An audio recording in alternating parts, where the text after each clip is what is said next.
If Steph Curry makes a playoff run this year, he might actually be the greatest point guard of all time. Now, I say this because obviously, if you don't know, on Monday, Jimmy Butler tore his ACL against the Miami Heat and will miss the rest of the season.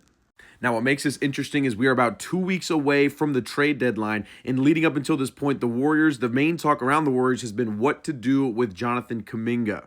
Earlier this month, the 23-year-old demanded a trade from the Warriors the second he was eligible, which just already shows that he wants out. And I do think the original plan was to trade Kuminga away and get some additional help for Steph, for Jimmy, in hopes of making another playoff run this year. But with Butler now out for the rest of the season, this makes things a little bit different for the Warriors. Now they got to decide, do they trade Kuminga, for maybe some pieces for next year when Jimmy Butler comes back? Do they try and make a push to get a piece to play next to Steph to see if he could even, make another push in the playoffs this year? I don't know what that looks like. What I do know is Kuminga is currently being paid $22 million a year to ride the bench. He started 12 games this season and has been benched ever since by Steve Kerr, and he has not touched the floor in the last 13 games. The Warriors right now are currently sitting at the 8th seed and are about 3 games ahead of the Portland Trail Blazers.